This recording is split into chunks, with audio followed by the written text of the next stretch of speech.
మనిషి ఆలోచించే విధానం పక్కన పెట్టేస్తే స్వామి, అమ్మ వాళ్ళ బుద్ధి రాక్షసత్వాన్ని చాటుకుంటుంది. ఈ మధ్య కాలంలో మనం చాలా చూస్తూనే వచ్చాము. అవును.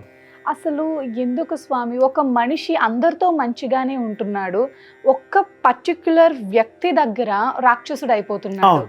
అసలు ఎందుకు ఇలా జరుగుతుంది స్వామి? చాలా తేలికమ్మా. స్వార్థం. నాకు కావాల్సింది నేను తీసుకుంటాను. జస్ట్ లైక్ చెరుకు రసం. చెరుకు బండిలు ఉంటాయి హైదరాబాద్లో ఎక్కడైనా.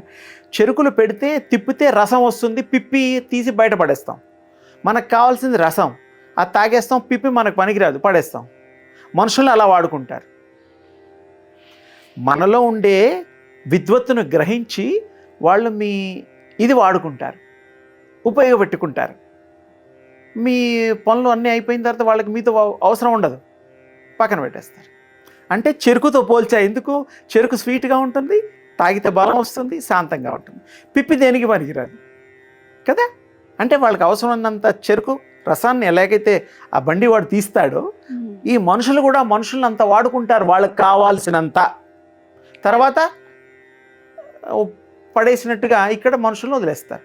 అది గ్రహించలేం కదా అంటే స్వామి మనం. అంటే మాయలో ఉన్నాం కదా. కొంతమందికి ఏజ్లో మాయ. చిన్న పిల్లలు ఉంటారు, తెలియదు, చాక్లెట్ ఇస్తే ఆనందపడిపోతారు. కొంచెం పెద్దవాళ్ళు అయితే వాళ్ళ అవసరాలు తీరిస్తే సంతోషపడతారు. కొంతమంది మరి రకరకాల చెప్పకూడని విధంగా కూడా ప్రవర్తిస్తూ ఉంటారు. అది మనమే కారణం. మనం కంట్రోల్ ఉండాలా.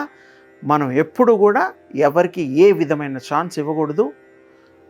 పనిచేయచ్చు, కలిసి పనిచేయచ్చు, కలిసి మాట్లాడచ్చు, ఏ తప్పు లేదు. వాళ్ళు తప్పుగా వాడుకోవడానికి వీలైనంత చనువు మనం ఇవ్వకూడదు.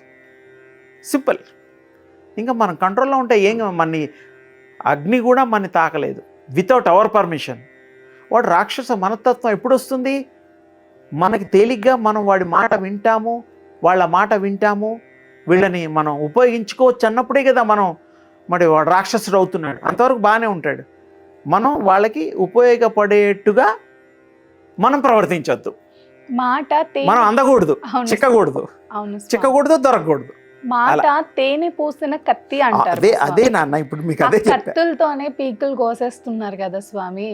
ఆడపిల్లల్ని అన్యాయం చేయడం ఇలాంటివన్నీ చేస్తున్నారు. అవునమ్మా, అవన్నీ కూడాను ఒక విధంగా రకరకాల స్టేజెస్లో రకరకాలుగా ఇబ్బందులు పడుతున్నారు. నమ్మించి మోసం అవునమ్మా, మరి చేసేస్తున్నారు. మనం నమ్మితే కదా వాడు మోసం చేసేది. ఆడవాళ్ళు, మగవాళ్ళు, ఎవరైనా, డబ్బులు ఇచ్చేవాళ్ళు, వ్యాపారస్తులు, అన్ని రకాల నమ్మకం అనేది ఒక ట్యాగ్. నమ్మామంటే అమాయకులం మనం అయిపోతాం. మంచి వాళ్ళని నమ్మాలి మరి.